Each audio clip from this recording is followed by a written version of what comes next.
투자의 단서 단서맨입니다. 오늘 제가 환율에 대해서 좀 이야기를 해보려고 합니다. 아무래도 이제 미국 주식을 투자하고 있다 보니까 달러 가격이 결국에는 수익률하고 직결되기 때문에 환율을 모니터링하지 않을 수가 없잖아요. 그러다 보니까 이제 환율을 좀 봐야 되는데 저는 사실 작년에 이제 환율이 계속해서 폭등했을 때 더 많이 갈 수도 있을 거라는 생각은 했는데 사실 그렇게까지 올라가진 않았습니다. 왜 그러냐면은 이따 말씀드리겠지만 결국에는 미국에서 스스로 자국의 화폐 가치 달러의 가치를 낮추는 쪽으로 정책을 피면서 수출 경쟁력을 얻기 위해서 그렇게 달러를 자꾸 이렇게 약하게 가니까 우리나라 입장에서도 생각했던 것만큼 달러 가격이 오르진 않았다. 저는 개인적으로 이렇게 판단하고 있거든요. 요거 관련해 가지고 이따가 뒤에서 계속 한번 말씀드려 보도록 하겠습니다. 먼저 지금 요거는 일단 오늘 제가 한번 네이버에서 검색해 가지고 찍어본 가격이에요. 그래서 1달러당 1,407원 정도 하더라고요. 근데 이제 1,400원 정도라고 했을 때 과거에는 그러진 않았던 것 같은, 이제는 뭔가 자연스러운 느낌이 들죠. 예전에는 뭐 1,200원 정도 돼야지 자연스러웠던 것 같은데 이제는 1,400원이라고 하는 게 어떤 하나의 뉴노멀로 자리를 잡은 것 같습니다. 그래서 원화 대비 달러는 1달러당 1,400원 정도. 특히 해외여행 다니시거나 하시는 분들은 그런 것들 많이 느껴지시죠. 근데 이제 한번 오늘 드리고 싶은 말씀 뭐냐면, 달러가 지금 이제 계속해서 우상향하고 있다는 거예요. 그러니까 뭐냐면은 이게 언젠간 다시 뭐 예전처럼 1,100원에서 1,200원으로 돌아올 수도 있습니다. 근데 이제 지금은 1,400원인데 이 1,400원의 금액이 뉴노멀이 되고 있어요. 근데 저는 약간 조금 이상한 생각을 합니다. 왜냐면 이때 분명히 코로나가 일어나고 엄청나게 이제 양적 완화를 하면서 미국에서 달러를 풀었는데 그럼에도 불구하고 달러 가격이 이렇게 됐다는 거거든요. 그러니까 달러는 계속해서 우상향하고 있는데 그에 반해서 지금 원화가 가치가 낮아지고 있다는 걸로 방증할 수 있거든요.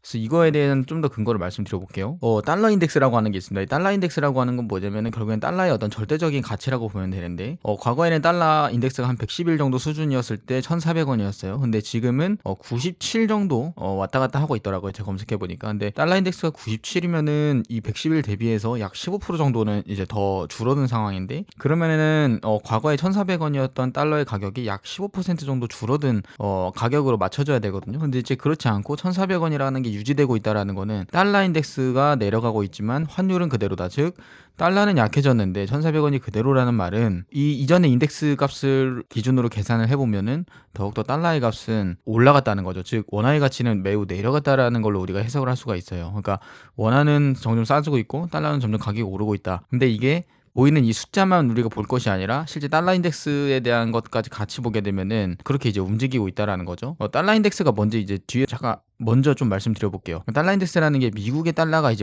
가치가 어떻게 되느냐에 따라서 상대국의 통화 가치가 이제 어떻게 되느냐를 보는 건데, 지금 보시면은 주요 6개국의 통화 비중을 보시면은 이런 이제 화폐들은 가치가 지금 오르고 있다라는 거예요. 그러니까 달러가 약해지고 얘네는 오르고 있다. 근데 아까 보시면은 원화는 지금 오히려 달러보다 훨씬 더 약해지고 있다라는 거거든요. 그러니까 달러가 지금 약해지고 있는데 원화가 훨씬 더 약해지고 있어 환율이 오르고 있다. 이렇게 보시는 게 훨씬 더 맞는 해석이라고 개인적으로 생각을 하고 있습니다. 그래서 한번 이제 아까 제가 말씀드린 거 볼게요. 달러 인덱스가 111일 당시에는 원 달러가 이제 1,400원 정도 하는데 현재는 달러 인덱스가 97이에요. 그러면 원 달러가 당연히 똑같이 내려줘야 되거든요. 약 15% 정도. 근데 여전히 1,400원이라는 거예요. 그러니까 달러 인덱스 기준으로는 달러가 분명히 약해졌는데 원화가 그만큼 훨씬 더 약해져가지고 환율이 그대로라는 뜻입니다. 그래서 한번 제가 단순하게 GPT 시켜가지고 한번 계산을 해봤어요. 그러니까 이제 달러 인덱스가 11에서 1,400원이었고 지금이 97이니까 비례 계산으로 하면은 사실은 지금 1,223원 정도? 요 정도가 나와줘야 된단 말이에요. 근데 지금 아까 맨 처음에 보신 화면에서 보시면은 달러가 1,407원이란 말이에요. 그러니까 1,407원이라고 하는 게 너무 이제 비싸다라는 얘기를 제가 지금 하는 겁니다. 자, 이제 보시면은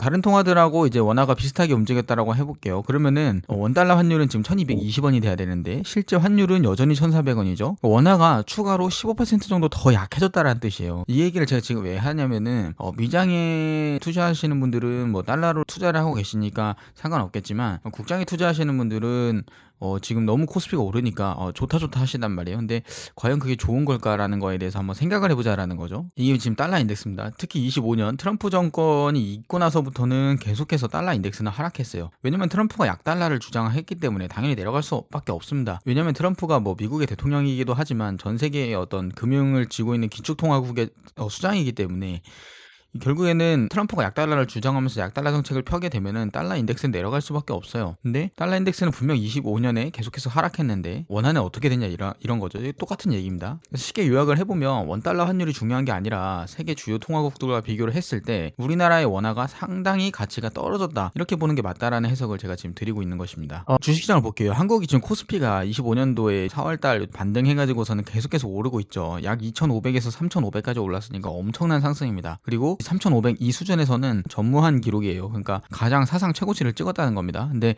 제가 물가 관련해서 베네수엘라의 케이스를 가져왔는데, 베네수엘라 한번 보시죠. 엄청나게 이제 지수가 폭등을 해요. 그러니까 인플레이션이 엄청나게 터지고 국가가 망했다라는 이야기가 나왔을 때 주식은 오히려 이렇게 올라갑니다. 왜 그러냐면은 물가가 폭등하면서 화폐가 똥값이 되는 거예요. 베네수엘라의 주식은 오를 수밖에 없습니다. 왜냐면 찍히는 숫자가 커지기 때문이에요. 예를 들면은 1,000원 됐던 게 10,000원에 이제 팔 수 있게 되면은 매출은 10,000원이 찍히는 거예요. 단순 계산으로 10배잖아요. 근데 실제 화폐 가치가 훨씬 더 떨어졌다라고 하면은 찍히는 숫자는 많이지만 버는 어떤 돈의 실제 가치, 어떤 상대적 가치는 낮아졌다라는 거죠. 물가 폭등으로 화폐가 똥값이 됐고, 그러면은 그 화폐의 어떤 가치를 방어하기 위해서 주식에다 돈을 넣을 수밖에 없었다, 그렇게 보는 겁니다. 주식이 오르는 거면 좋은 거 아니냐, 아무거나 사도 그냥 돈 복사 된다, 뭐 이런 분들이 계실 수도 있어서 가져와 보면은, 베네수엘라는 물가 상승률을 보면은 20년에서 23년 약 4년 동안 물가 복리로 계산하니까 11만 9,000%거든요, 대충. 그러면 이게 뭐냐면은 1,000원짜리 핫도그가 있었는데 이게 지금 519만 원이 된다는 거예요. 그러니까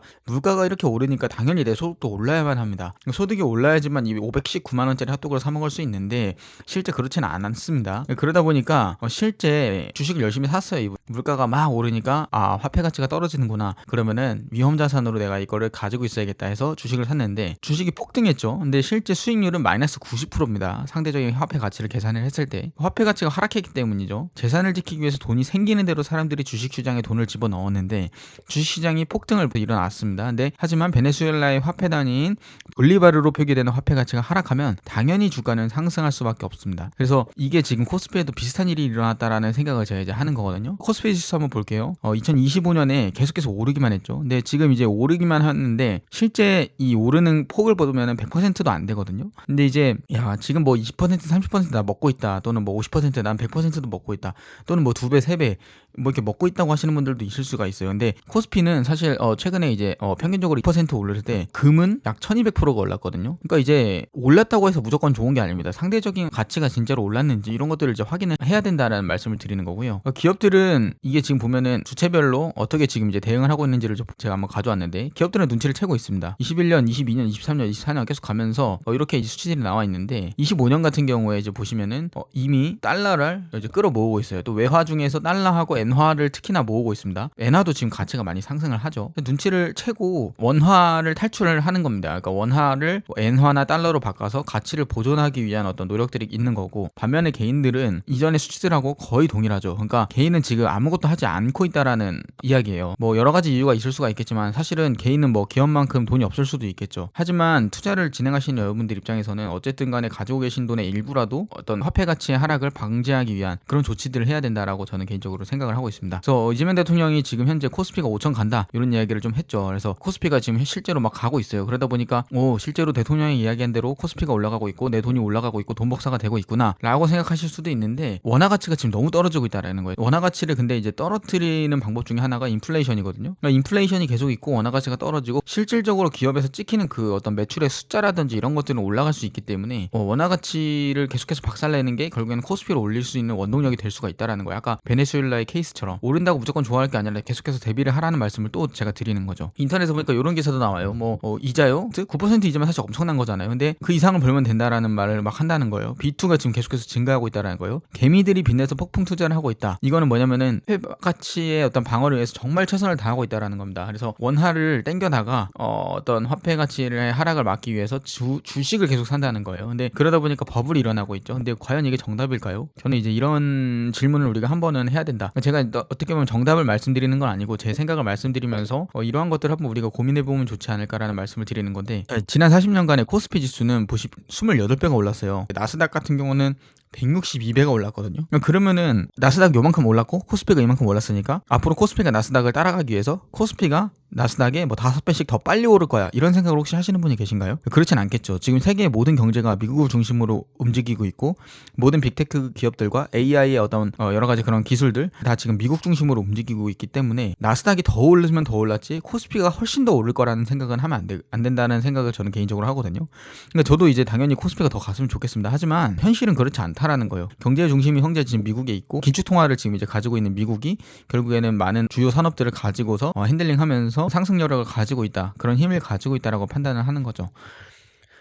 그렇기 때문에 제가 지금 뭐 코스피를 투자하지 마라 이러한 취지로 말씀드린다기보다는 어디에 시장이 있는지를 좀 더 보시는 게 좋을 것 같다라는 생각을 개인적으로 하고 있습니다. 이제라도 늦지 않았습니다. 전 세계 유동성을 빨아들이는 미국 주식이 가장 좋은 화폐 가치 방어 수단이 될 수 있다. 이것이 오늘 제 영상의 결론입니다. 이제라도 자산의 일부를 아직 미국 주식에 투자하지 않고 계신 우리 투자자분들이라고 하면 화폐 가치의 방어 수단이 될 수 있는 미국 주식에 한번 도전을 해보시라, 그렇게 조금 말씀을 드리고요. 혹시나 코스피를 계속해서 투자를 하고 계신 분들은 영상이 좀 기분 나쁘실 수도 있는데 제가 코스피 망해라라고 하는 건 아닙니다. 저도 코스피가 잘 됐으면 좋겠고 대한민국이 잘 됐으면 좋겠습니다. 오늘 영상 여기까지입니다. 구독과 좋아요는 단서면에게 큰 힘이 됩니다. 앞으로도 시장 속 숨은 단서를 찾아 투자의 길을 밝혀드리도록 하겠습니다. 고맙습니다.